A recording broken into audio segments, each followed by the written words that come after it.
Thank you all for joining the July 2024 OWASP board meeting.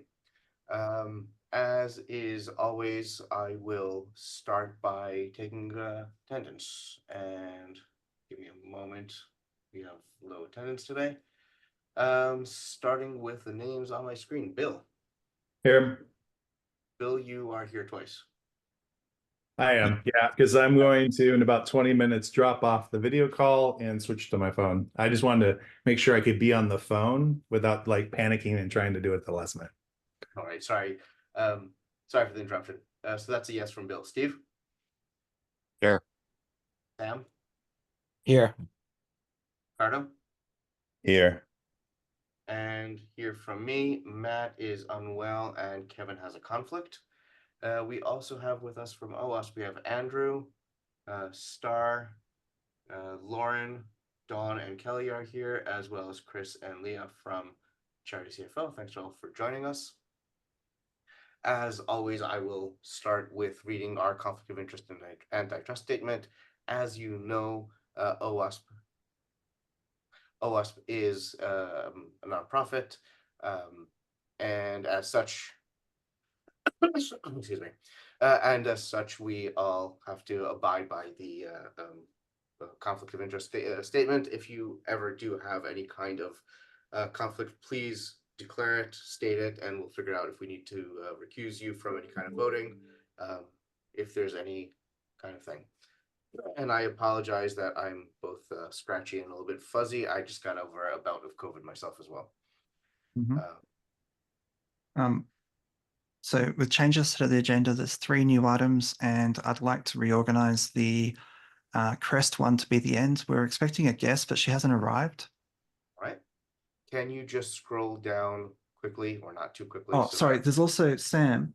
This one keeps on popping up from month to month. Do you want to table that to the September closed board meeting? Yes, please, Andrew. I think we agreed that in the prep call. Okay. Right. Okay, And so tabling. Andrew, if you can scroll down so everyone could see the additional agenda items, and we're going to need to take a quick vote on changing the agenda accordingly. Yeah, so the first one is approval to invest excess funds in certificate of deposits and open a money market account. And there's a couple, and oh yeah, sorry. An approval to open a line of credit with a current financial institution, and an approval to move credit cards to our current financial institution. So 3 items. This opens it up for discussion. It doesn't mean we're voting for this. It means we're moving these items onto the agenda. And changing the order and removing and tabling the discussion on the benefits. Yeah. All right, so that is the more changes to the agenda we want to do now. On to the names in front of me. Bill? Yes. Steve? Yes. Sam? Yes. Ricardo? Yes. And that is a yes from me as well. Changes to agenda have been approved. Who's the sponsor in second? I was just about to ask that. Thank you. I think we Chair. need a sponsor for changes to the agenda. I'm sorry. Say that one more time. I couldn't quite hear that. I said I don't think we actually need a sponsor to vote on changes to the agenda. Each item on the agenda has its own sponsor. Okay. But okay. if you're sponsoring, it's fine. No problems. And so then there's the previous minutes. I apologize to all the board members who reviewed the minutes up until about half an hour ago. There was a duplicate of this vote here. Where is it? The motion to, update the committee policy to remove the compliance committee. That was a duplicate.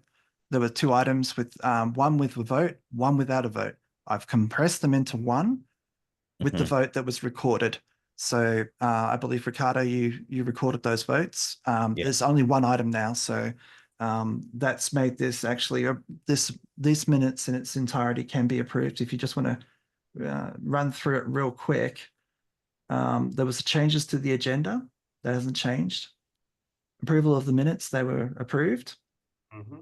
Update the committee policy to remove the compliance committee. This has now been committed. The events committee approves the events committee. That has not changed. Only discussion, only discussion, only discussion, and oh, it's still there. Okay, I will. There is a resolve- duplicate, yes. Yes, this is the duplicate. Noting that I will delete the duplicate. Would the board still like to approve these minutes, or would you like to do them in next month? No, I think with the duplicate item noted, I think we should go ahead with the vote. Agreed, it's identical, there's no conflict between them. Consider a typo. As such, like to read these minutes into the record. The accepting the meeting minutes from June, Bill, Yes. Steve, Yes. Sam, Yes. Ricardo, Yes. and a yes from me as well. Okay, thank you. With that, I will turn it over to you, Andrew. Okay, we do have a lot of business. Lisbon has been a busy time, but a lot has been happening as well. So please forgive us for a slightly longer staff presentation. I will be highlighting areas that I would like you to read later, but I would also like you to just note what we've been getting up to. It's been a lot. Please welcome Hayden Corrie as Operations Support Associate. He started with us as of the 15th. He will be supporting Kelly, Lauren, Dawn, and doing membership and chapter tickets. So he's got a very busy time. We have a discussion on HR matters in the executive session later today. I will discuss that with you at that time, but that's a HR matter. The certificate of incorporation and bylaws are now active. If you go to our website, I've updated the bylaws to be the ones that we got from the lawyers. So that then starts the policy review process. I'm jumping forward a few items. I've started with the elections policy. That one, I'm going to need an e-vote. We need to complete that before the next board meeting. So I would like the board to review that policy, discuss it. Is there a second and a sponsor and second for the elections policy to kick off a discussion? Or should we just do that in the discussion that's already taking place on the internal board list? I think it makes sense to do that there. I think most of us have had a chance to really peruse that. Okay. The signatory policy hasn't been updated since COVID, and I would like to formally delegate certain signing limits to my staff. I've done informal signing limits to my staff per the previous or current signatory authority. Lewis, I appreciate your comment. That was actually really good. There was it actually had the word budgeted in the discretionary area, and 500,000 wasn't what I had in mind for that. 500,000 is actually the current limit that I have in the current signatory authority. But if you think, or the board thinks in discussion that that is still too much, maybe it needs to be 100,000. Honestly, we don't have too many bills that are above $100,000. They're just not. The idea, though, is to avoid double approving things that are in the budget that have already been approved once. That's why that's that limit. Okay, so that's why the budget and approval. It means that I don't need to get bills approval to pay payroll. Okay. AppSec Lisbon was an absolute gangbuster. Chris and Leah will give you the rundown of the current P&L. I would encourage you not to spend that money just yet. The reality is that we still have San Francisco to go this year, and there are big bills with that. I have completed the staff performance reviews. See the next slide. There's a new org chart. I would encourage you to do my performance review in person at San Francisco. So we don't actually have any formal set goals. You might want to do some goal setting with me to figure out what would be worth measuring me on, so that we can actually do a productive performance review. Yeah, Arby, I saw you wave your hand. No, I was doing this. Okay, good. The WASP logo, which is on the top right-hand corner, is now trademarked in America. And so I've got some slides on that. So here's the new the org chart as it stands today. So we've had 2 promotions and 1 change of title. The senior operations manager is now Dawn Aiken. So she's been promoted. So all of her hard work over the many, many years she's worked for the foundation. I believe, Dawn, the official start date was 2014. So you've been with us for a decade. Yep. October and November is 10 years. Wow, we better celebrate that. Okay, and Kelly is now the Director of Corporate Relations. This focuses her role on the corporate supporters and the event expos. As a result, Lauren now reports to me. I'll discuss some of this stuff in the HR session that we've got later. Lauren is now the Senior Events Coordinator. She has done a stellar job and quite frankly, pulled off several events in a row, have done amazing work. So well deserved. And thank you, Lauren, for all of your efforts. And Hayden has joined us as the Operations Support Associate instead of being an intern. And Christian Capellan continues to report as the IT contractor into STAR. STAR and Christian are currently working upon the AMS migration. Registered trademarks. This is the current status. There is a document which I shared with the board, which actually has this in very much greater detail. But you can see that we're actually registered for the OWASP name, and probably what we should be focusing our branding efforts on to make sure that we've got protection. Every time we need to defend a trademark, it costs us money. And so defending Open Web Application Security Project, I'm not going to. And what I'm going to do in 2029 when it becomes, sorry, Arby, go ahead. Open worldwide applications. Yeah, but it'll cost us another 2,000 to register that. So, yeah, Steve. You're muted. Muted. Yeah. Sorry. Real quick, why is Madrid listed different from the EU? Okay, so the Madrid entries, we actually did a number of countries. So countries can sign up for the Madrid protocol. In particular, we signed up for the following countries: Algeria, Australia, Brazil, China, Egypt, Indonesia, Israel, Japan, Mexico, Morocco, New Zealand, Singapore, and the United Kingdom under the Madrid protocol. So where it says Madrid, we are now covered as a registered trademark for those items. So the OWASP trademark is now enforceable in all of those countries, and it was one single registration. It's much easier to manage. And if I'd known that, we probably, in particular, the registration for the UK wasn't going to be necessary, but that was done before my time. And so what I would suggest is if we're going to do any more registrations of other trademarks, I would be doing them under the Madrid protocol because it's much more cash efficient and we can capture more countries at once. The WASP logo is now registered in the US, EU, and Australia. Global AppSec is now protected in the EU, US, and UK, as is AppSec Days. And we also have AppSec Day Australia as a singular registration in Australia.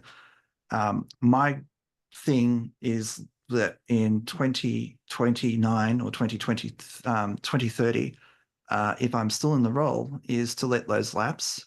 We aren't really defending them. We don't do anything with them. We don't have any demonstrated use. So it's really hard to renew trademarks you don't use. What it is incumbent upon us to do is actually use these trademarks as much as we possibly can. And so AppSec Day regional events should always be called AppSec Day something or another to demonstrate use. So are you going to consolidate the UK and the Australia under Madrid then? They are automatically registered. So essentially, this is a duplicate registration where Madrid is concerned. So we're protected. We could go either with the Madrid filing or we could go with the individual filing, depending on what we want to do. I would take legal advice on which one we would use. Which one has the stronger protection? I don't know. I'm not an IP expert, and so far people haven't really challenged the use of our major trademarks at all. And as long as it continues that way, we should be fine. The organization has spent approximately $85,000 on legal fees for trademarks so far. I really think that we've got the right number of trademarks that we need. If anything, more Madrid filings for our WASP logo, Global AppSec and AppSec Days might be the only thing I might suggest, because it'll cost us around $6,000 to $8,000 and provide us protection in a number of other countries. But they aren't currently in progress. And so I'm not asking for a motion from the board today to go ahead with that. It's within my discretionary spending. Maybe we can discuss trademarks in San Francisco. We honestly don't defend the trademarks in the way that you probably should. And there are plenty of people who use OWASP name incorrectly. But what we try to do is encourage them to become corporate supporters before we say, please don't use our name. We do have some claimed trademarks. These are not legally binding, but we claim them. These we may want to turn into actual trademarks. Again, I think maybe there's a discussion point for the San Francisco closed board meeting. Every single one of these costs like $2,000 to actually do. I don't know that we get great value out of that. We've got finance items. Giving Tuesday, what we need to do, I really need the board's assistance with Giving Tuesday. I will do a post to the global board list with a call to action. What we need is for the board to bring Kelly organizations that might be willing to do a donation match, or alternatively just donate outright on Giving Tuesday. And we're happy to provide publicity for doing so. What we want to do is say in the lead up to Giving Tuesday is promote that there will be matching opportunities up to certain dollar amounts. And we'd like to get those lined up by October so that we can actually do publicity throughout October and November. Okay. We've actually approved the city later discussion, so I'm not going to actually discuss that now. The audit 2023 is kicking off, and Chris probably will have more words to say about that, so I'll leave it for that. Corporate relations, there is a bunch of slides that I would encourage you to review. If there's any improvements to these slides, because they're new, please provide feedback, review the slides and provide feedback, and we'll try to get you what you're actually looking for. What we need to do is understand the pipeline that's already happened and what's coming up. We're actually on target, if not exceeding targets for corporate support. And what we need to do is, if we're starting to fall behind, we need to be able to drag that out in this slide. Membership is growing, which is really great. What I would like the board to understand is that we're mostly growing in complementary membership. So what we're going to do is once the new AMS is in place, we're going to get all of the current complementary members, so leaders and the force majeure users, to go through the new audit process, which is essentially a sign up using a new form that'll get reviewed. We may need to do something like make the force majeure users less attractive. At the moment, they get access to a great deal of disk space just by signing up, and I think this is being abused heavily. If we made it 100 megs, and then if they become a project leader or something like that, we could bump it up to the standard amount. But at the end of the day, by default, if we had a much lower limit, it may not be so attractive for people signing up just to get free Google disk space. We've had a lot of that problem, and there's 1,600 odd users, most of whom are probably illegitimate. So the other alternative is for the board to sunset the force majeure membership class. That may be the discussion point in San Francisco. It's just, there's an awful lot of abuse. Okay. Lauren, can you just take us through the Lisbon and the next two slides, and then we'll pass it off to the finance report. Are you muted? I am muted. Thank you. So we kind of laid this out a little bit differently, but overall, Global AppSec Lisbon was more successful than we had anticipated. Our overall conference tickets, which include the receptions, the like SAM user day, various trainings and conference tickets, we budgeted a total of 840 tickets and we sold 1,045. That's a 124% increase to what we had on the budget. But I think what's kind of notable here is that it's a 198% increase to our overall conference ticket sales in Global AppSec EU last year. And the same remains true for our trainings and for our conference tickets. I added a little analysis there because you look at this and you see so much growth. So you have to ask, like, how did we get here? And it's hard to say if we exceeded basic year-over-year growth. So is it due to us finally being out of the COVID times and people feeling more comfortable traveling? Or was it due to the location? And I simply couldn't say for sure. The training growth, I think that was a direct result of us simply having more training programs available. But the only area where sales didn't meet the expected attendance, and it was a little concerning to me, was the Women in AppSec reception, as well as the newcomers reception. These two ticket sales did very well, and even if you factor in the wash in DC. So I'm going to see how it goes in San Francisco, but this might be something that we revisit. If we can go, does anybody have any questions about Lisbon before moving on to San Francisco? Okay. So San Francisco, our overall budgeted, again, when looking at the receptions, the conference, and the training, we are budgeting 1,155. We've sold 155 tickets.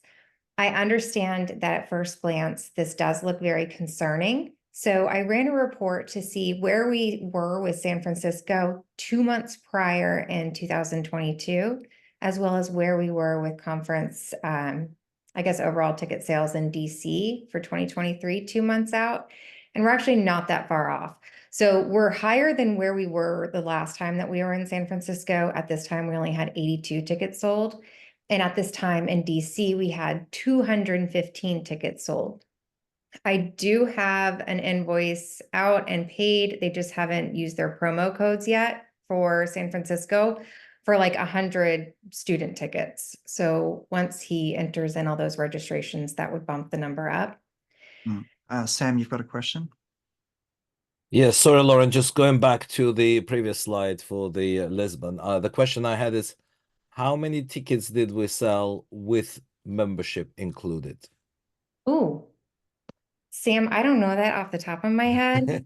I do have that report run, but for the sake of time, is it okay if... That's fine. It just will be good to see, because I know we did it, and see how many new members we actually managed to get, because there was a ticket type with membership included. Yeah. And similarly, Andrew, I'm not sure if it's included in the slide pack, how many new members we actually signed up during the conference, because I know people were signing up to get the challenge coin. Yeah. That's actually really hard to break out. Unfortunately, our current AMS is not very good at doing discount codes. It doesn't have them at all. The new one does. We can actually fix that in the future years. So Sam, I will provide you that detail in a post global board later today. Thank you. Going back to training, we've sold about 12% of our budgeted conference tickets and about 17% of our training tickets. I know that at first glance, when you look at this and you see that there's 155 tickets sold, that it is concerning.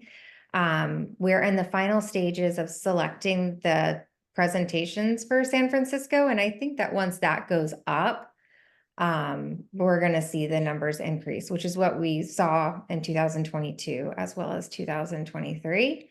But for the sake of playing it safe, I would encourage the board to please promote, repost our social media, anything that you can do to continue getting the word out. And also please encourage people to book within the room block, because that's something we always cut it close. Avi?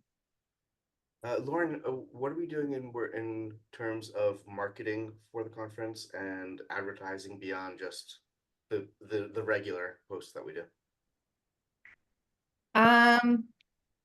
I couldn't say that we're doing, I can just tell you like kind of like what we're doing and let me know your thoughts. So of course, we're posting to our social media, and I've tasked Nancy. I kind of sent her a layout. We have the trainer speaker cards that are being developed, and that's being sent out. So we're really focusing on that and driving our training numbers. And then Nancy has a whole list of various things to market for Global AppSec San Francisco, like our mentor day, the call for how to write a CFP. We're instead of taking it as a whole, we're highlighting those different areas as well as the conference. And then of course we have it in our newsletter that goes out. Yeah. So Avi, I'll take that on notice as well. I'll meet with Van Noppen. We probably do need to do some advertising at this point, and so I'll work with Bill on doing a discretionary spend on LinkedIn. To be honest, Andrew, the advertising is most effective 3 to 6 months before, is what I've been told. Yes, We're a bit but late, but better late than now. never. Yeah. The issue is that, our social media post and our newsletter is marketing to people that we already have. We want to reach outside of that. Cool. And lastly, developer days. We are struggling to get decent papers. And so Lauren, do you want to just go through that? Yes. So Developer Day has proved to be quite a learning experience. It's taking more than simply posting to our social media. It's highlighted some weaknesses that we have that we were not originally anticipating.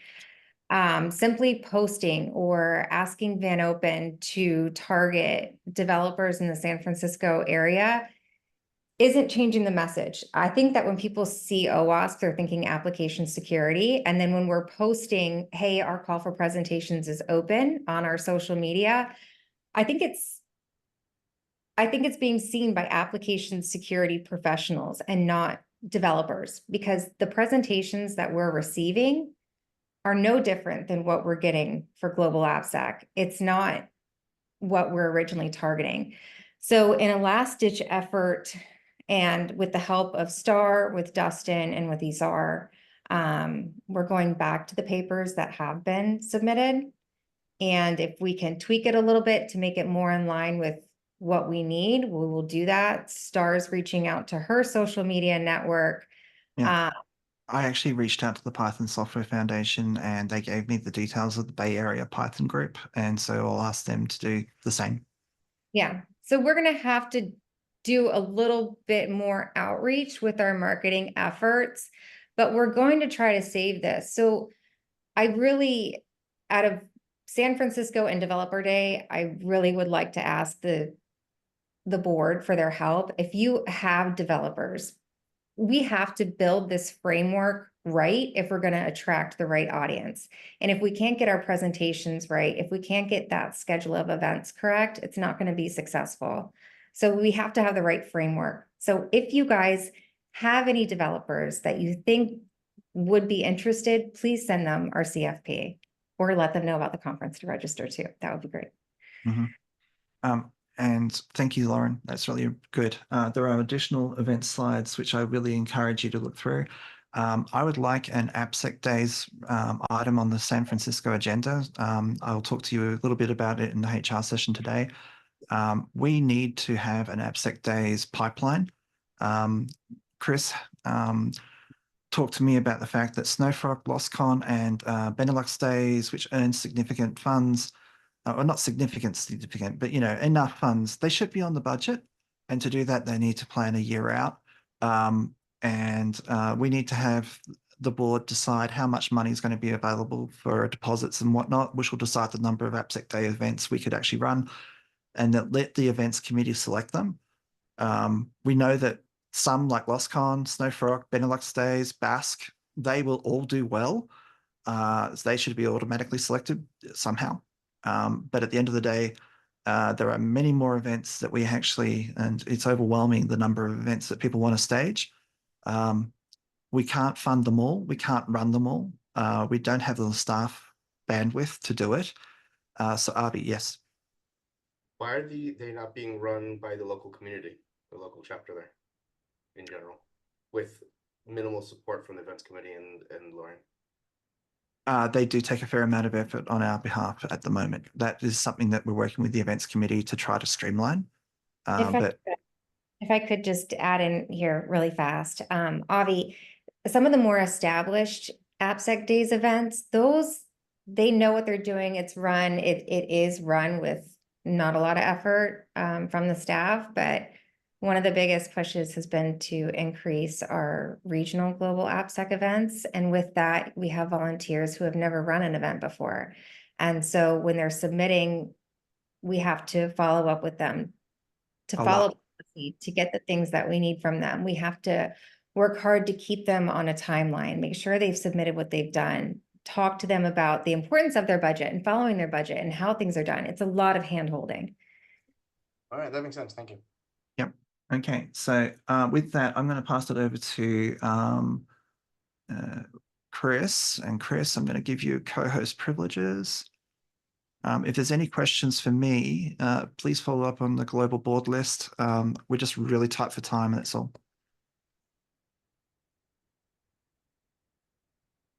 Thank you. Let me share my screen real quick. I'm going to try to keep this as quick as possible. Can you guys all see my screen? Mm-hmm. Ooh. This is not what you want to see. This isn't where I was planning to start, but just to kick off from the conversation that was just previous. This is how we are currently tracking revenue and expenses by event and location. I had this pulled up because I was going to give you the Lisbon numbers later, where we are to date on them.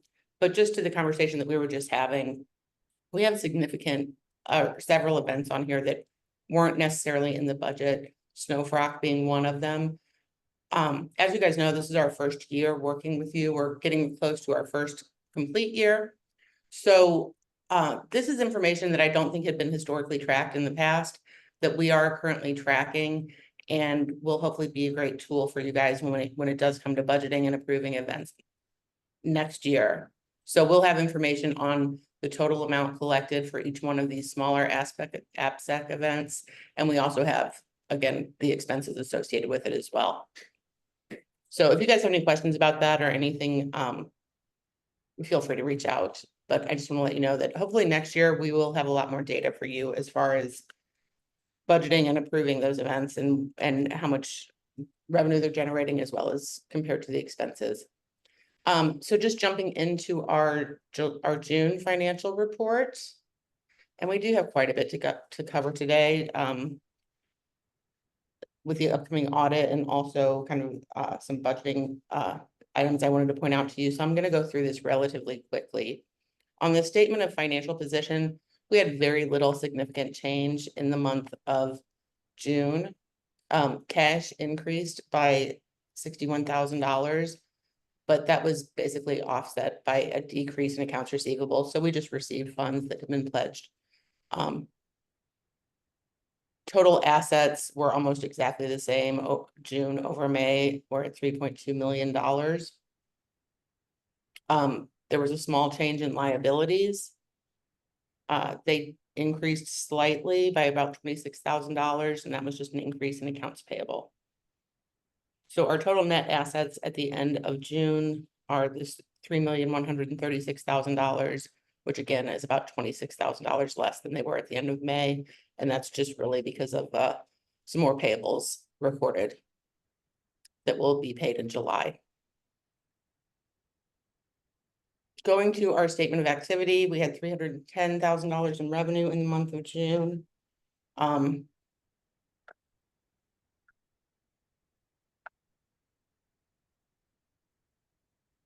And again, we'll go over this in more detail when we look at the budget summary. We had an expected increase in conference expenses. They were $218,000 in June, over $55,000 in May, obviously due to Lisbon. And we had a total net loss of $25,000 during the month of June. And again, remember, this is accrual-based accounting.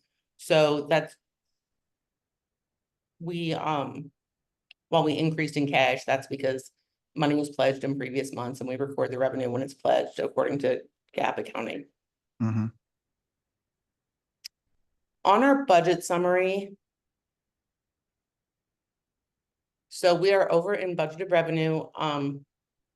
At this point, we had budgeted for right around almost $1 million at this point, and we have collected $2.6 million in revenue so far year to date. So we're $1.7 million over budget for the year to date. A lot of this, as we spoke about before, we've already collected $800,000 in sponsorship revenue for San Francisco, which we had budgeted at this point in the year to be at $240,000. So that's a significant piece of this. I'm having a hard time forecasting for the rest of the year. I think we're in a very strong position. But due to these AppSec events that were not budgeted, you can see like Snowfrock, we've collected $97,000 in revenue for that. I understand we are going to have significant expenses that take up almost all of that. We're not expecting a huge profit on that, but there is revenue in here that was not estimated for. Therefore, I think our projections for the end of the year are still strong, but I'm not sure how strong. At what point do we recast the budget? I mean, does it even make sense to do anything after September, or is it just one of those things, sit tight and do a better job next year? I think I was surprised at, and I have the budget pulled up here as well, so we can go over that as well. But when Andrew and I met last week to kind of talk about some of the budget variances that we're seeing, I was not anticipating this significant revenue on all these other events that were not in our budget. But my understanding is that most of that is spent on the event itself. Mm-hmm. Is that correct, Andrew? Mostly. Most of them are only there to make a small profit. They're not there to make a huge profit. Snowfrock actually will make about 30,000. And I think because it's more than 60 days out from the end of that event, the net income from that is actually what the profit will be for them. But other ones, like for example, LASCON is another large one. Yeah, so LASCON is held in October, and I'm not expecting them to be finalized before the end of December. But so we've collected almost $100,000 in revenue in LASCON, and we have not incurred any expenses, but we do anticipate expenses close to that revenue number. Yeah, so Norris, the convention center, is about 55K. So the fact that we've actually earned 97,000 means that LostCon will probably make around a $40,000 profit this year. Very good. I think we're going to exceed our budget expectations for income for the year. I think it's hard to say, but I think we're collecting all the correct data in order to make better budgeting decisions next year. So I'm free to discuss that if anybody has any questions. So, board, I've actually asked for the first item on the agenda for San Francisco's closed board meeting is to invite Chris to discuss the 2025 budget cycle for approximately an hour. I would really appreciate it if we could do that because, quite frankly, we are in a strong position, but at the end of the day, we could do more with our mission if we knew exactly how much we're budgeting for. That then leads into, what we could give projects, what we could give chapters, and what mission we could potentially invest in. So getting it better in 2025 is going to be a good thing. Yep, I'll support that. Cool. So Chris, you mentioned on Friday that you're going to recategorize $22,000 worth of expenses. I know it's a minor thing in our overall budget, but it's Yeah, it's 92. I'm gonna get to that in 1 second. Sam, did you have a question?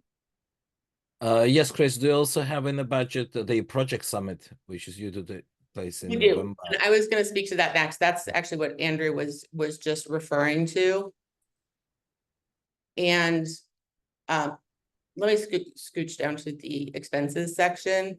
We are doing a really good job and we are very on track in expenses. The only expenses that are significantly over are travel related expenses, which I think that you guys were anticipating.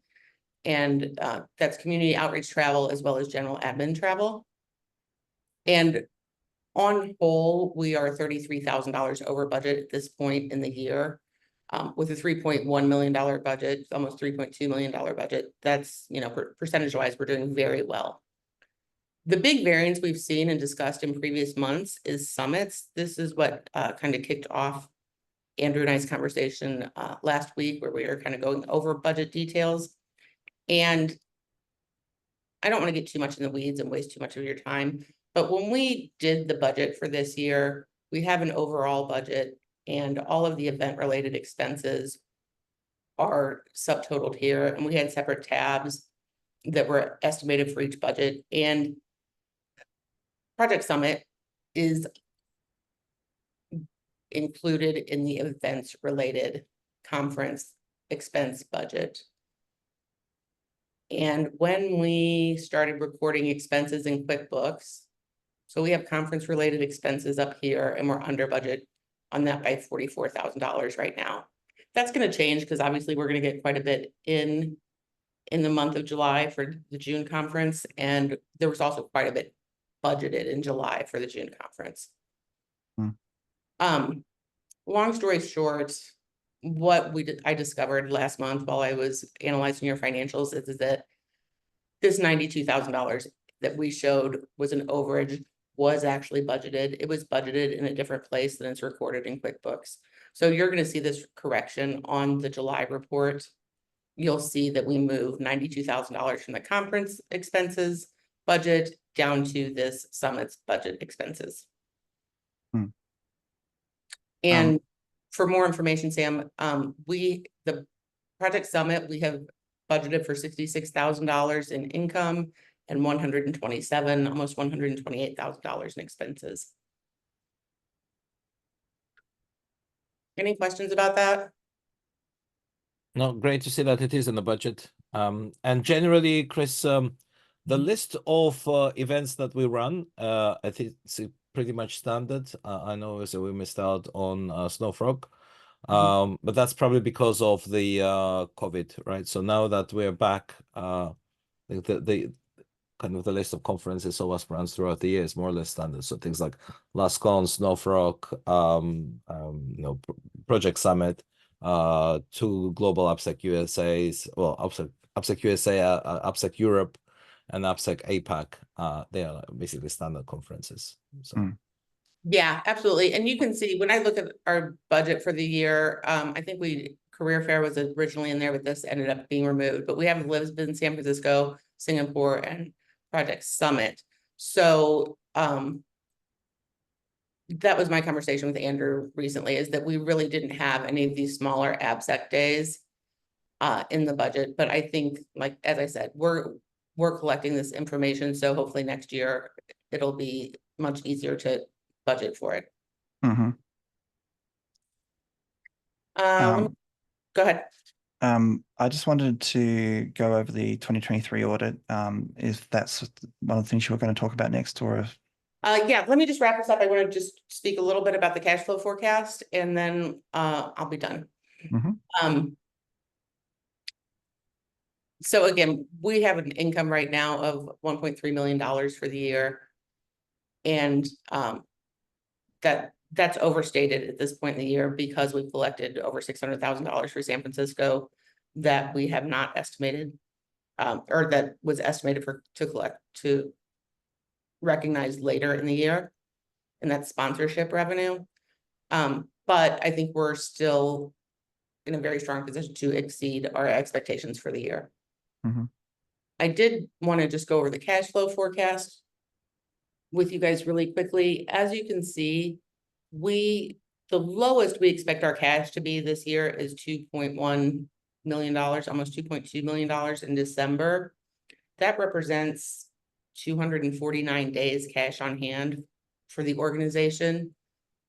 We suggest typically for our clients that they maintain 90 to 120 days cash on hand at all times.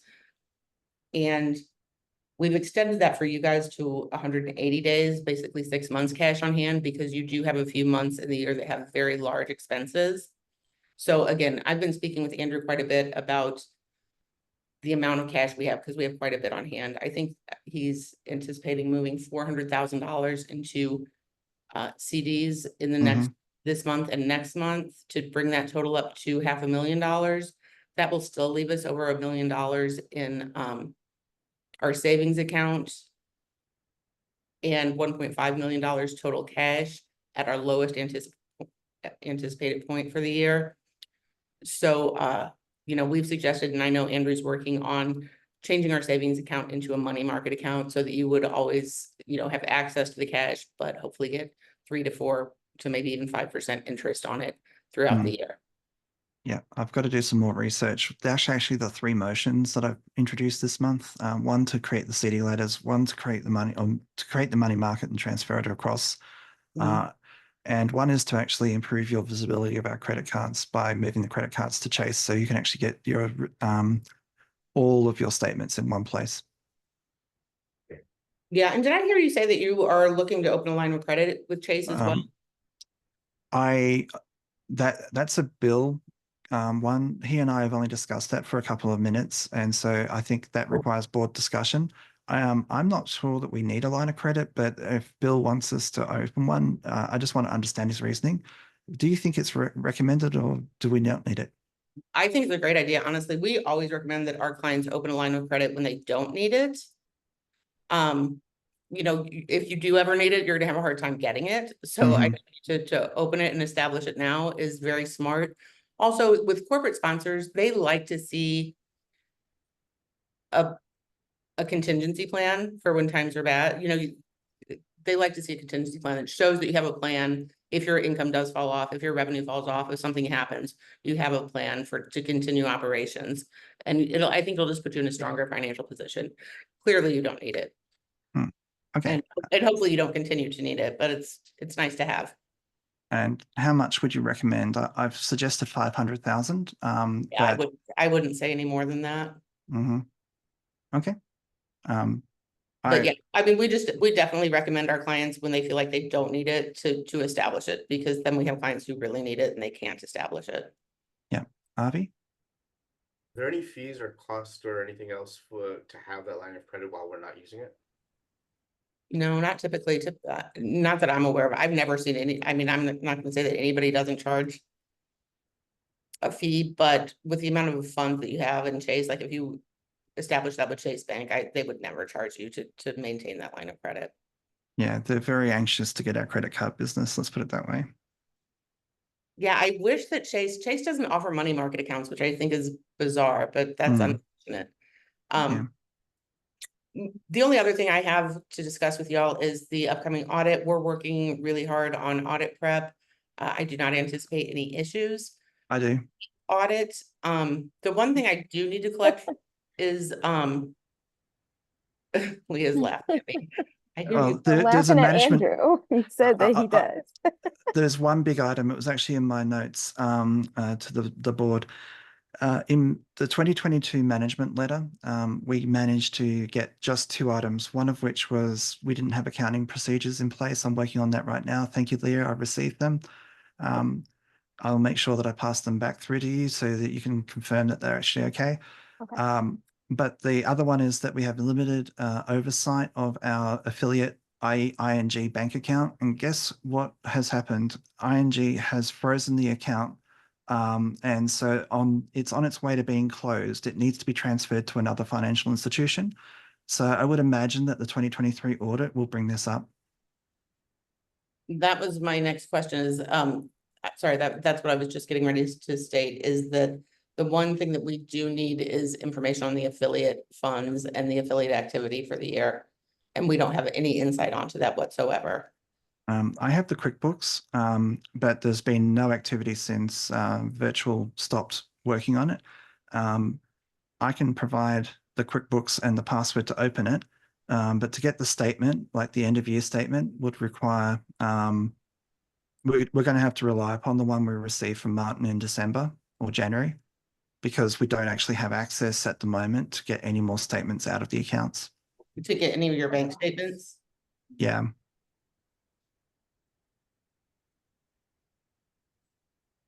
This is one of the problems we've always had with ING, is that they randomly freeze the account for no good reason. And now they're actually freezing it and they want to close it out. We've got to find a place to transfer the funds to. So I will, we'll have to find a solution to that. The EU board wants to meet in September, but I think that's actually too late.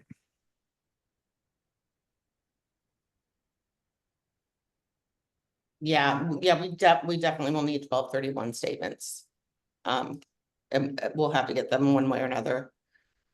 Yeah. And from a financial standpoint, I think it's going to be a heavy lift audit this year. We didn't have your books for the large part of last year, so we're going to be leaning heavily on you to provide important documentation for expenses and revenue that we just don't have access to. Next year, it will look much different. We really try to take the audit burden off of your shoulders. We will communicate with the auditors and be reviewing all the financials. Like I said, we're in deep audit review right now. It's just the supporting documentation that we'll have to lean heavily on with you for this year. So we can definitely provide the auditors access to JIRA, which will have the records they're searching for if they do a sampling. But at the end of the day, do you recommend that I contract with Virtual to provide audit support? Yes, I think that they have already been extended an invite to the audit portal. Okay. Virtuous has? Virtuous, yeah. Yeah. Yeah, Okay. I mean, we really want to kind of control that communication. We have a good relationship with Anders, and we want to make sure that everything that they're providing supports our year-end numbers and the way that things are recorded. So we need to speak about that offline, Andrew, as we get closer to audit date. Okay, so we've got a meeting tomorrow. Maybe we could just talk about it at the end. Yeah, absolutely. Dawn? When do you think they'll start requesting stuff they need, like receipts and different things? They've already started requesting items. All right, and But not receipts and stuff like that. So no, I think yeah. Right now it's just preliminary. Leah, what's our kickoff date? Our kickoff date is August 12th. Okay. August 12th. So yeah, Leah's been working on this all week and we'll continue to work on this. We have our quality assurance department will be reviewing it over the next couple weeks. John, we're going to supply them all the year-end statements, all the year-end trial balance and everything on August 12th, as well as QuickBooks access to QuickBooks. I wouldn't expect any sampling requests until for probably a week after that. Yeah. If you give them access to JIRA, they'll be able to pull quite a bit themselves, and Anders is very good about that. The one thing that, I'm not sure who on your team will be working on, but that we don't really handle, although if you send it to us, we'll be happy to upload it for you, is gathering the board minutes, gathering all your policies and procedures. I'm doing that. I'm doing that now. Your handbook, your IT, processes, all the other non-financial things that the auditors are going to request. Yeah, there's a list that they've actually assigned me and it's due by Friday. So that's what I'm working on at the moment. All right, so anything of backup or JIRA stuff probably would best if you CC me on it, because I can find it a lot quicker than Andrew can. Yeah, absolutely. We'll definitely keep you in the loop on all audit requests, but okay, like I said, they won't make selections for probably 1 to 2 weeks after kickoff date in mid-August. Okay, thank you. Bill, I know you're on the phone. Is there any questions that you have, or do you want to follow up with me later?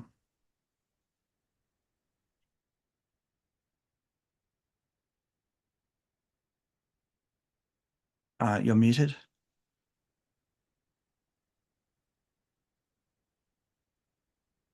Okay, well, I'll follow up with Bill later.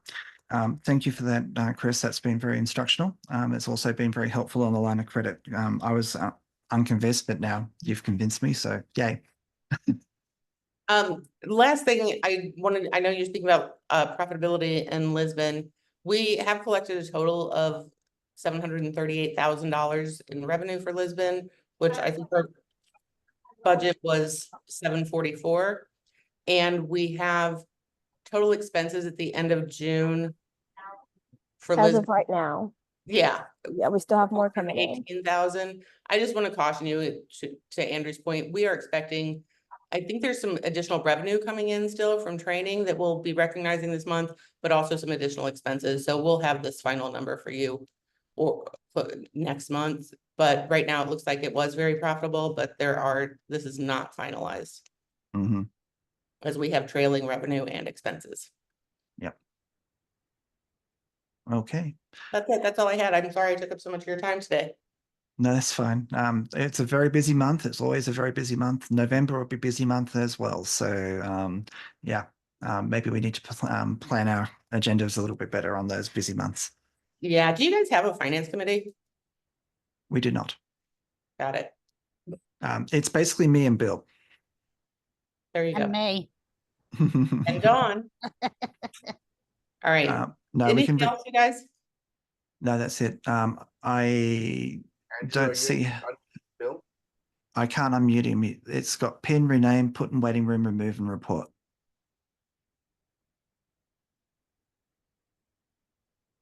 I've clicked the button that says ask to unmute. And maybe they'll give the instructions to unmute. It's probably a star key or something.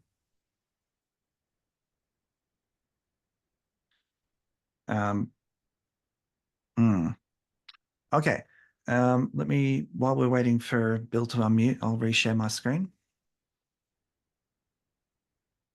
And go back to the video conference. And that's been tabled. Anne's still not here. So motion to move the September board meeting. Avi, your meeting. Yes, so we have a motion before us, as is noted, we want to hold a public board meeting at AppSec San Francisco. As it is noted, which would be on Wednesday, the evening right before the actual conference. Lauren, correct me if I'm wrong, but the schedule means it would be after our public board meeting, after all the day's activities are done, and before, I assume we're just still doing the newcomers reception and and whatnot. Is that correct? Yes, that's correct. Just like it was in Lisbon. Yep. All right. So the same thing. So that means our motion is resolved that the September 2024 board meeting is moved to 5:30 p.m. U.S. Pacific Daylight Time, September 25th, 2024, instead of that Tuesday on the different timing. Bill, are you able to vote? Maybe he could submit it via Signal, and I don't know if he's able to type on his phone. He can write in Signal, but that would still be a proxy vote, which we can't actually allow. Okay. Well, We you have quorum, and four abstain is still a pass. Any clarification questions? Can you hear me now? Yay! Bill, welcome Yay! to- Bill, was it star 6 then, Bill? It was star 6, yes. Really, Awesome. I thought you were Right. kidding. Okay, so sorry, Bill. Oh, I don't know. You asked earlier if I had any questions, and my answer was no. Okay, no worries. I will talk to you about discretionary spending on the advertising on LinkedIn. That was an action item, so just in case you didn't hear that. All right. Sounds Any great. questions? Thank you. Sorry. Any questions on the rescheduling? Nope. All right. So let me read out the motion again. Resolve that the September 2024 board meeting is moved to 5:30 p.m. U.S. Pacific time, September 25th, 2024. Our sponsor is Ricardo. Sam is seconding. Bill, how do you vote? Yes. Steve, Yes. Sam, Yes. Ricardo, Yes. and that is a yes for me as well. Okay, motion passes. Thank you. Next motion is the motion to pre-release global AppSec video recordings to OWASP members. Very supportive of this. I could only ask, can you wait until the AMS is up? Because otherwise we don't have the ability to do it technologically. This is, I'd like to pass it over to Sam to explain in 90 seconds what the idea is here.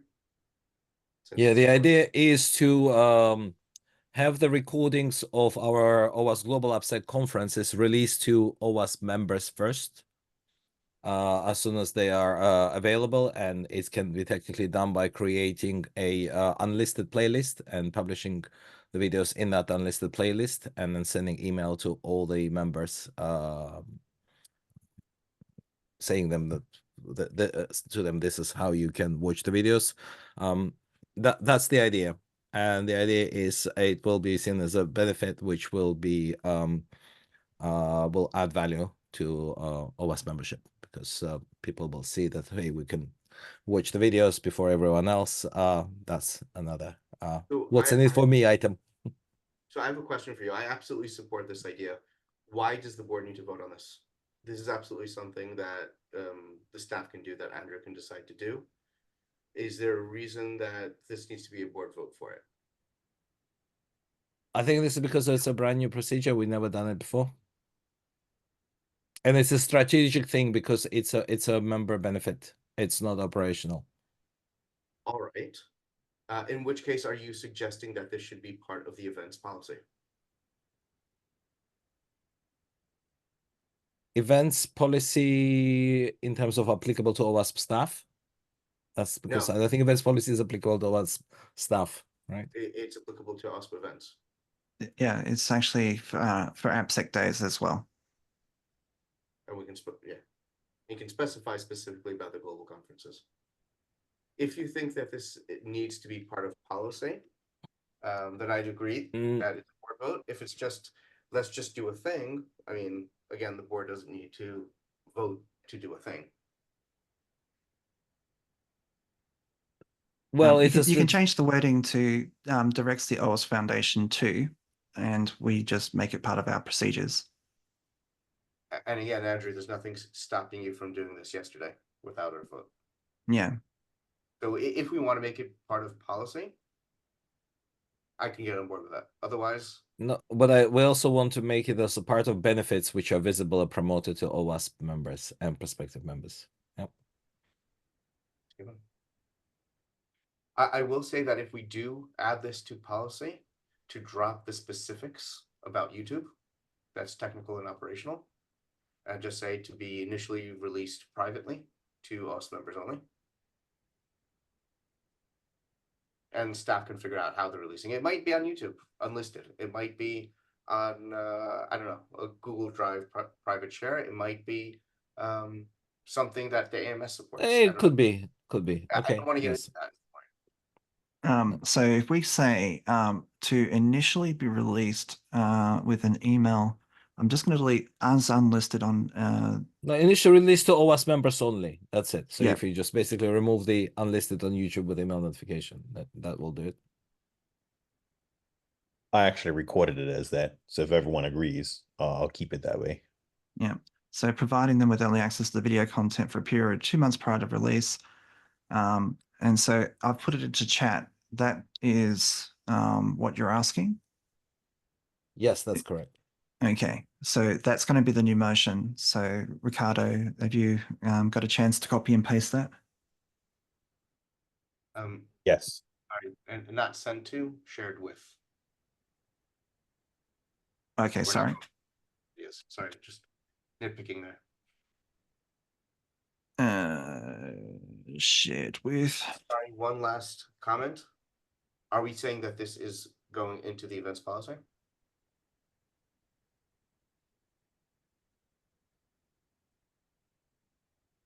Operational matters are, you don't need to do that. You can just tell me to do it and it'll get done. I think it probably does make sense for, maybe we should say from global AppSec conferences. So we don't put we don't force AppSec days to record. There's no imposition on them to do so. Let's say this, Let's say global conferences. yeah, the events policy to be updated to include that video recordings So what about that?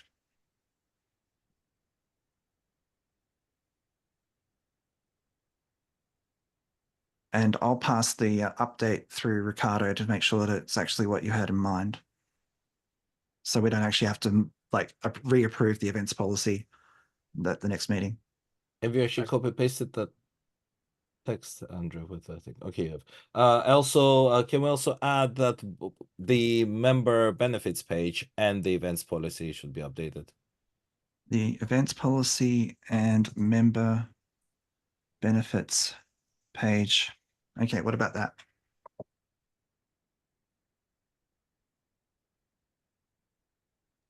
That's that looking better because that's now covering both my ask and Avi's ask. Okay. Haven't you done? I just want to have Sorry. a quick question, Andrew. Do all, because I don't know what you have for AppSec days, do all the speaker agreements and stuff say that we can publish their stuff? It does at the moment, yes. Okay, even for AppSec days? Because I don't know what. Well, we're days not they- asking for AppSec days, we're asking for global AppSec conferences. Okay, But the speaker agreement for AppSec days is the same one that we give for global AppSecs, and it still has that wording in there. but do they, I guess what my question is, do they record every talk? So They we do can't not. promise something we can't give. No, but global AppSecs we can. So what I'll do is I'll carefully edit the events policy and the speakers agreement, which is included, so that it's actually just about global AppSecs, because we're in charge of the global AppSecs. We're not in charge of the AppSec days.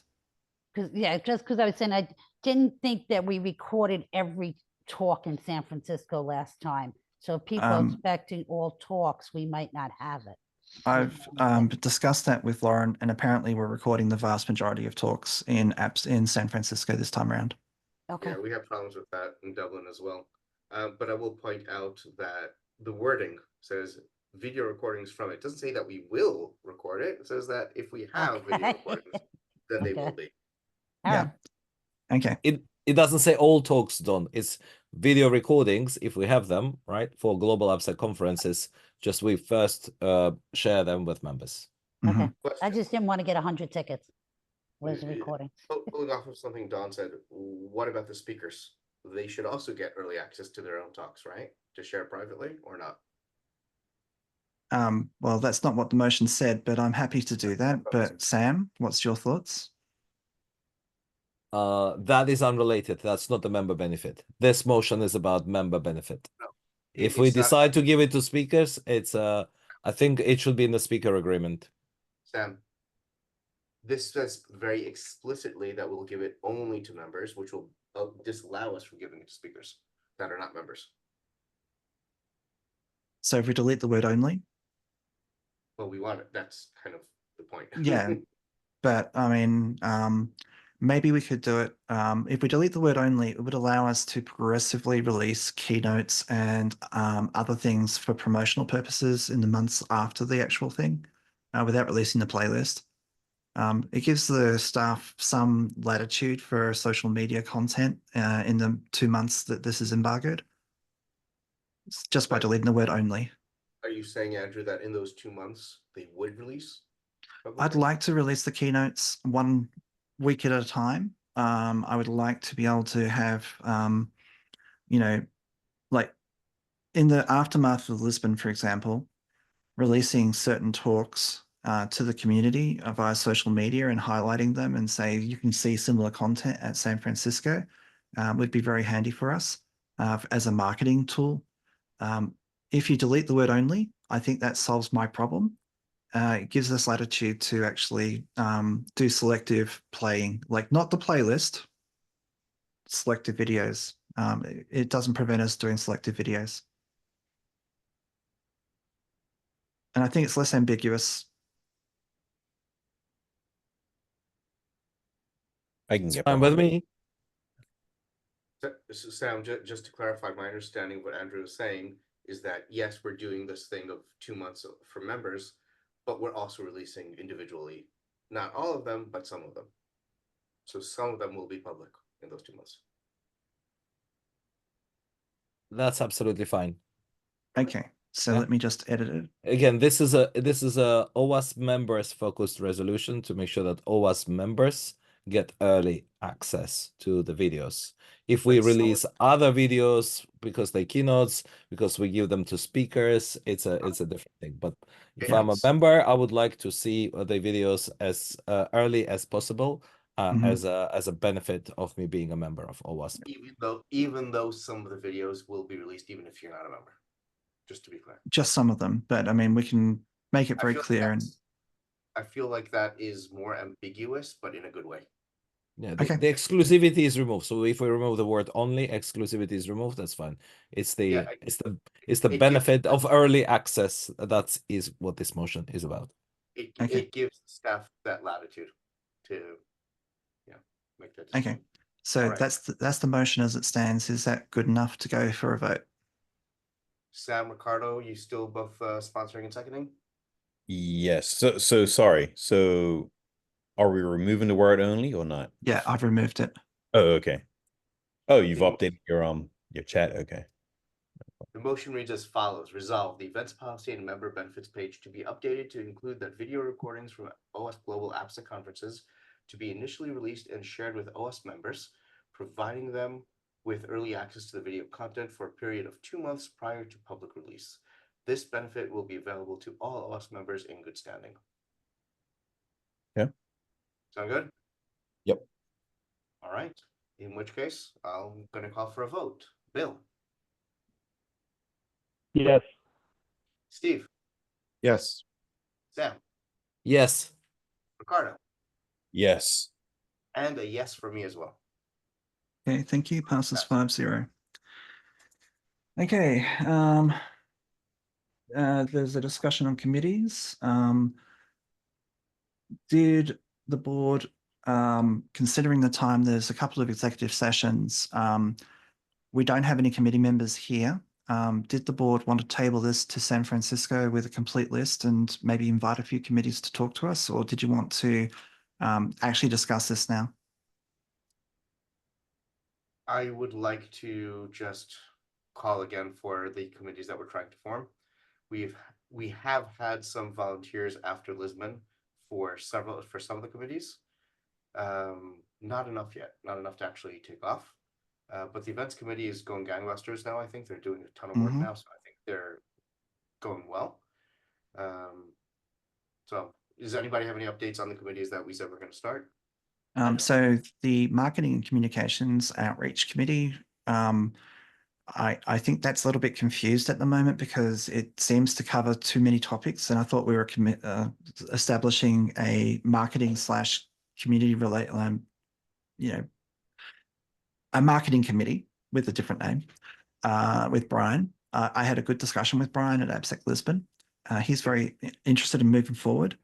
Spiros is very interested in moving forward with the outreach. And so what I'd like to do is get both of those meetings scheduled and get those moving on. I think Brian's in black hat mode at the moment, but we can certainly move forward with the outreach committee.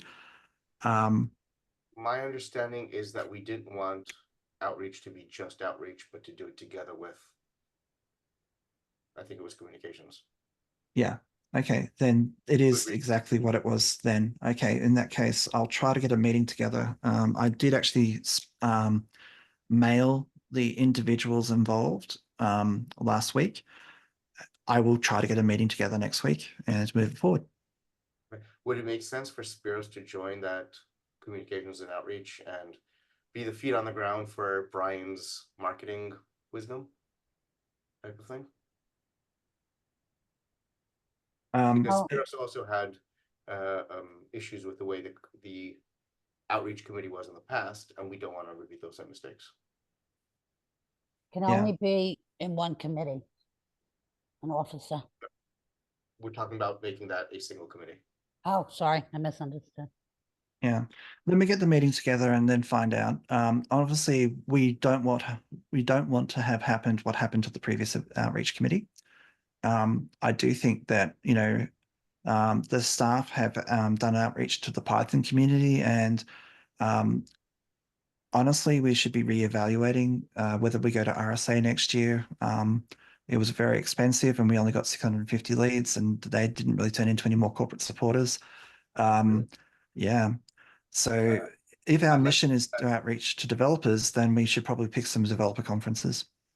I would Yes, like please. to put that on our September agenda as well, Andrew, Hmm. to review RSA, because my understanding was that it was actually really profitable. And if we didn't get the corporate supporters from that, then I will find out from Kelly exactly who was. I'll take that on notice and get prepared for a discussion in September. fantastic. Thank you. I have no information on the other committees.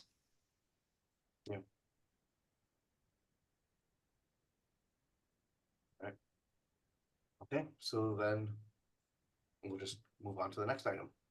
Okay.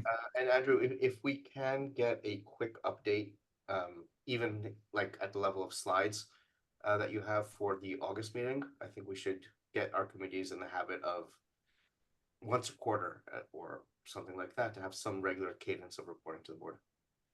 Yeah. If the board representatives to those committees can bring back that update, that's great too. Okay. No worries. The context for the next three motions is our money that we've got on hand. I transferred the majority of the citizens' balance to Chase in preparation for this. So it actually includes most of our money on hand. There's about $10,000 left in citizens. You can see that we've got 2.3 million at the moment. This is like taken just before the meeting started. And so what we're trying to do is the first motion is to create 3 rolling 90-day CDs. The second motion to do with creating a money market account is to change the savings here to a money market account and earn interest at least 2.75%, which is what we can get with citizens without opening another bank account. But Chris is right. There are other alternative institutions that will give us up to 4 and a bit percent at 24 hours notice. So about 1.3 million will go into a money market account. Bill wants to talk about the line of credit. So that's another motion. So let's do them in order. The approval to invest excess funds in certificates of deposit. This will mean that if we need the money, every 30 days, we'll be able to get about $166,000 back. But we have 1.3 million in savings on hand. So I think it's quite safe for us. And it is the recommendation of our accountants to invest $500,000 in CDs. So 166, 167, 167, $500,000 in total. One in August, one in July, one is actually rolling right now.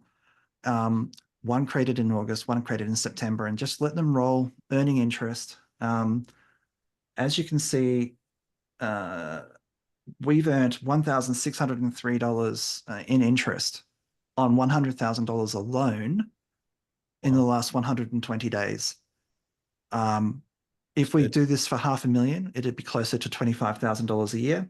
And it's just passive income, and it will help offset our banking fees. So could I please have the resolution is the executive director is authorized to invest a total of $500,000 in 3 rolling 90-day certificates of deposit.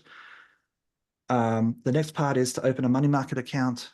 That requires research, so I will work with Bill on finalizing the money market account. We'll choose one that has the reporting features we need for our accountants and also has a reasonable interest rate, but we don't have the information yet on which one it'll be. And the board will be informed as funds are transferred, and continuous financial reporting will come from OWASP accountants every month. So there is actually accountability and reporting. So that's the motion. I don't have a sponsor or a second. So I think before we start discussion, I need a sponsor and a second. Bill said he would sponsor. I think second Bill, that. yeah. Your second, Avi? I'll second that. Okay. All right. I would Yeah. like them to be more round numbers, but you know. Okay. So you know my opinion. I want it. I think it's going to be good for the organization to actually earn interest rather than just having its money sitting in an account doing nothing. Absolutely. I'm in total agreement. Absolutely in agreement. One question. Hopefully our overall balance will be going up over time. Is this Mhm. something that I don't know, once a year or every few months, this needs to be reconsidered if this should be 500,000 or update accordingly? Yes. Or should this be based on, okay. Honestly, I'm not asking for that sort of like annual review, but I do believe as part of our budgeting process, we should absolutely be working with our accountants to understand what we should be investing every year. Excellent. Okay. Yep. Fantastic. Any other questions? All right, so let me just read this through and we will vote on it. The motion reads as follows. Resolved, the executive director is authorized to invest a total of $500,000 in 3 rolling 90-day certificates of deposits, CDs, with our current banking institution. The executive director is authorized by the end of August 2024 to research a suitable financial institution that provides money market accounts, obtain final approval from the OWASP treasurer, and open a money market account with the OWASP treasurer as co-signer. He is authorized to transfer the OWASP Foundation savings to the money market once opened. The OWASP Foundation treasurer and OWASP accountants will be granted read-only access to the money market account for visibility and accountability. The board will be informed as funds are transferred, and continuous financial reporting will come from OWASP's accountants every month. That is the motion. The sponsor is Bill. I am seconding this. I will call now for a vote according to the names in front of me. Bill. Yes. Steve. Yes. Sam. Yes. Ricardo. Yes. And it is a yes for me as well. Motion carries. Thank Great. you. The next one is to open a line of credit with our current financial institution. This requires a sponsor and a second to open discussion. Yeah, I'm sponsoring it. I can second that. Okay. Okay, so Bill, this is actually your idea, and I'm now in agreement because the accountants have said yes. Can you please explain your reasoning, please? Because we've talked about it more in this one call than we've actually talked about it offline. So Yeah, so Andrew and I meet every week. We were talking about the CDs, and I got to thinking, well, if we're locking this money up, I mean, I realize it'll every 30 days we'll get some money back, but I thought, well, we'll have these as assets. It probably would make sense then to get a line of credit just in case we do have a cash crunch. We can quickly get to some funds and we don't have to worry about the CDs. And even the CDs could act as an asset against the line of credit. Like if we needed it to be some sort of secured line of credit, maybe we get better rates. But I told Andrew is let's explore, what we could get as a line of credit, and then especially it doesn't hurt anything if it's low cost or free to maintain it. Like you only pay if you use it. So I thought it wouldn't be a bad idea for that reason. But just in general, having it when you don't need it is always a good thing because, the funny thing is banks love giving away lots of lines of credit to companies that are cash rich and don't need it.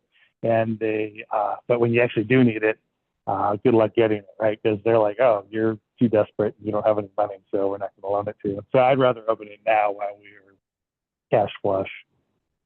So that was the whole my thinking was just, and then I think earlier in the call we talked about maybe 500,000, but I'm good with that or whatever number makes sense. Just an emergency, basically credit line, just in case we get into trouble.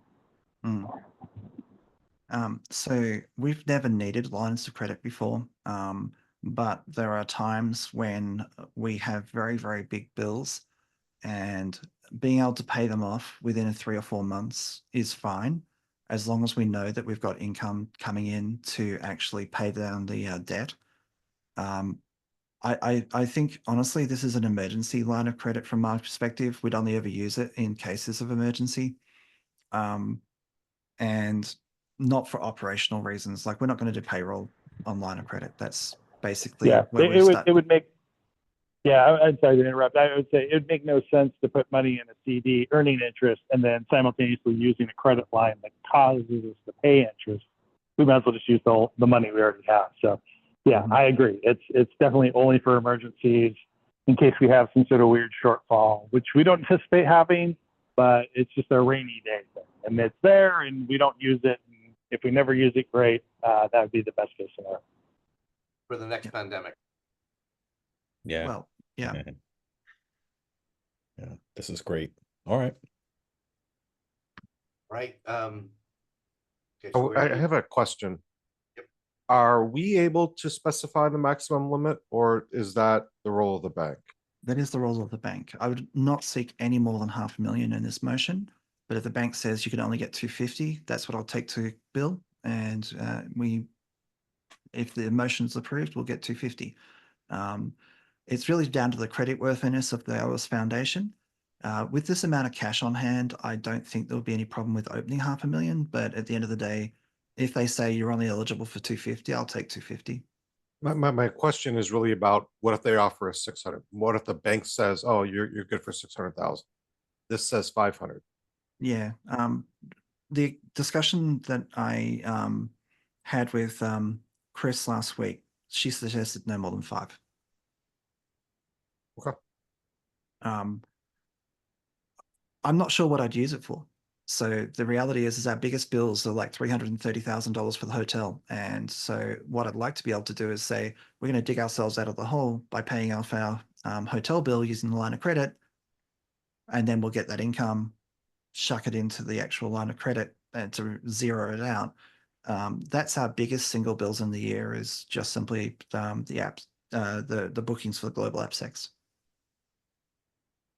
Yep. Okay.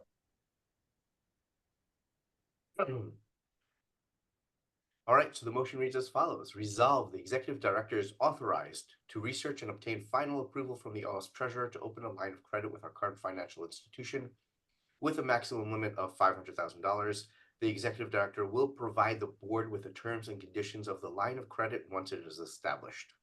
Does anybody have any questions on that? Bill is sponsoring. I will second that. I'll take a vote now. Bill? Yes. Steve? Yes. Sam? Yes. Ricardo? Yes. And a yes from me as well. Motion carries. Thank you. Last one is the move credit cards to our current financial institution. Honestly, our current credit cards they're not in bad shape. They're in good shape. It's just our accountants have to go to half a dozen different places to get all the information to present the management reports to you. Our bank has made interesting offers to consolidate the credit cards, and that would actually allow the accountants to go to one institution to get our credit cards, our statements, our CDs, and our line of credit in one hit. Also, the credit card management tools at Chase are a lot easier. Let's just say that for a few months there, I didn't have access to any features of our credit card functionality at our current one. That's now been resolved. So we're in actually a reasonably good spot. So this is actually about managing our credit cards better for our accountants, transparency, meaning that next year, Bill rolls off the board, there will be a new treasurer. It means one less institution that I need to enroll the treasurer in, because they will then have visibility of this. So there's a number of back-end management reasons for wanting to do this. I don't think it'll have a better APR. I think it'll probably have the same sort of APR. It's just easier for us to manage and for better accountability. Okay. That makes sense. So do all the staff have credit cards? At the moment, yes, except for our IT contractor. So Dawn is in the process of applying for our most recent hire. But the goal is for for travel expenses, the credit card is there. And for me and Dawn, we pay our monthly operational expenses that can't be paid through ACH transfers. Got you. Okay. I'm curious, Andrew, why does this have to be a board vote? It's opening financial institutions, like a financial, it's well in excess of my limit. Ah, okay. All right. So the signatory authority, even if you approve the signatory authority that I've actually put out for review to 20K, it's still outside my limit. Because we're talking about 50K. Got it. Understood. All right. Okay. I don't think this one's going to be that troubling. The main thing is just simply making sure that all the other credit cards are closed up within a reasonable time. Andrew, does the ING account have credit cards? No, Thank God for that. I believe it has the debit card, but now the account's frozen. It doesn't work. Hmm. Any other questions on this? The motion reads as follows. Resolve, the executive director is authorized to move all staff credit cards to our current financial institution and to close all other credit card accounts by the end of 2024. The executive director will provide the board with a list of all credit cards, the current balances, and the new credit card numbers once the transition is complete. Do we actually need the credit card numbers? I don't feel like that should be on record. No, let's modify that because you don't need that. And in fact, that becomes a PCI problem. Right. Let me just put the motion into there. Don't know why I put that in. So the motion is that now in chat. Right. Got it. List of all credit cards and the current balances. Is it just the cards, but also holders? Yeah, yep. Just see give that. us a list and say balances. It's like, well, who? Yeah. Well, you People- get to see that through the management report.